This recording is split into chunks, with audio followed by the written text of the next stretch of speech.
Hey yo, what's good? It's your favorite Straw Hat Nico doing top 5 anime for winter 2018. It was hard to choose, but I realized something that I'm gonna mention. They changed the entire game and they pushed anime to a whole new level. Obviously, honorable mentions, Classical Lloyd. Obviously, my baby, After the Rain.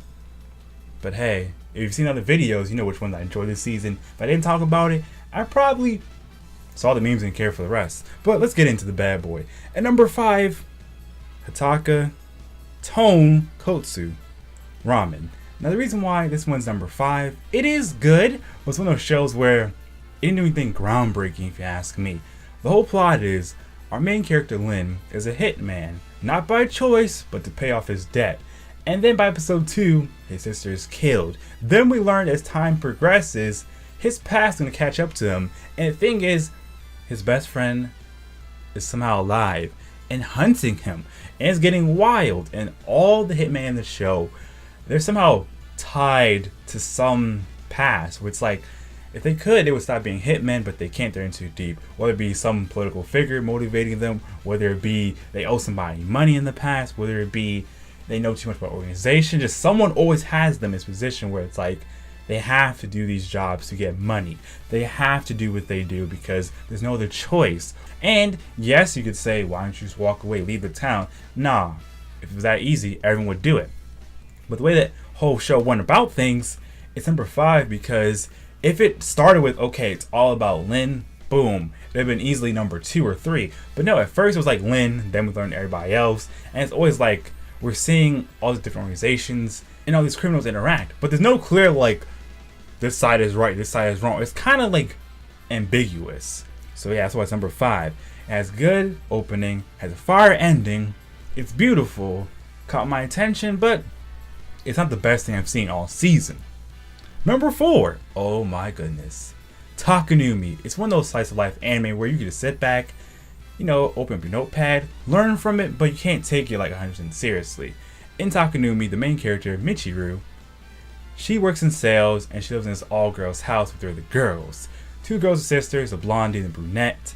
And the other brunette, who's like somebody's teacher or something, she works as a wedding planner. The other brunette, she works at a coffee shop. And then the blondie, she works in the fashion industry. She works in those clothing stores. And they'll live together, and what happens every time they come home, they drink.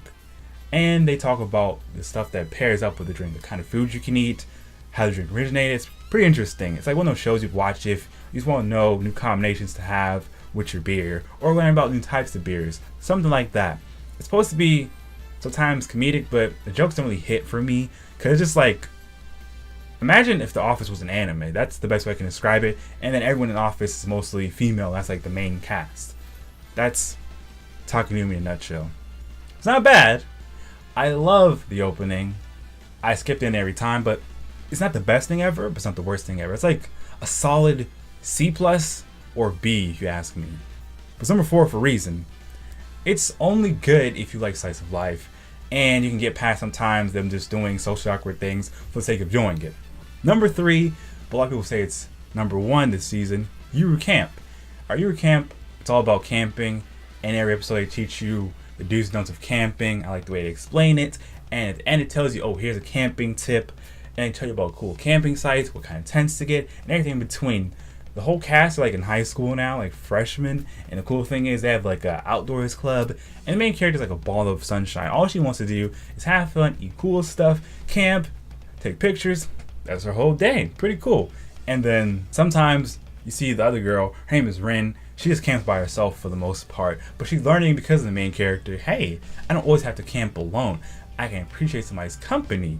It's pretty cool seeing someone who never camped before get super involved with camp. The main character I'm talking about. And then Rin, she's been camping now for a good amount of time. And that's what happens every episode. We just talk about camping and we just see the cast just have fun. Plain simple fun. But it's to the point where it's like, if you watch one episode, you can predict how the next episodes will go. Just story-wise. But hey, that's just me. So for me, it's like a solid B. But I don't really camp, so it's like I can't fully relate to it, but it seems pretty cool. Number 2. One of my favorites this season, Moment by Moment. I remember when I saw the trailer, I just knew I had to put it on my anime list. And then it dropped. I was like, okay, I know I'm not gonna drop this. This gotta be at least a B. It's at least a B. It was a situation of every time they tried to defuse the situation, things kept escalating to the point where it's like no return. And I'm really excited to see how this anime wraps everything up. It's gonna be a sensational conclusion. But it's number 2 because I already went in knowing I was gonna like it. If I had no expectation of it and I just watched it straight up, it could be number 1. It's not the case. Number 1 is number 1 because Dion recommended this anime to me. He didn't give me no details. At the time, there was no synopsis. But, oh shucks, it all changed with episode 1. From that moment, I knew it was a banger. Violet Evergarden, I made a video about this one too. So essentially, the main character, Violet, she doesn't have emotions, but I was right. She was suppressing them the entire time, but didn't realize it. Because the thing was, she didn't know the guy she loved and cared for. He sacrificed everything just so she could live.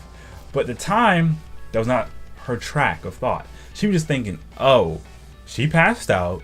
He's probably somewhere. I just gotta find him. But turns out, he died and everyone knew it but her. And if they didn't tell her, they didn't want her to have an emotional breakdown.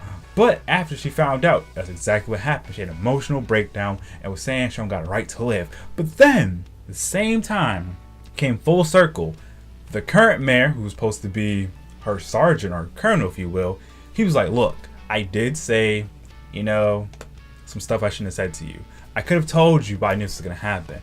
But look, right now, you have many reasons to be grateful for what you did. You can't undo your past, but you did a lot of good things in the present that kind of balance out what you did. So live, Violet, and enjoy your life. But I can tell once all ends, I'll be clapping my hands, crying tears of joy. And I'm really happy I watched this show. It really changed how I view anime.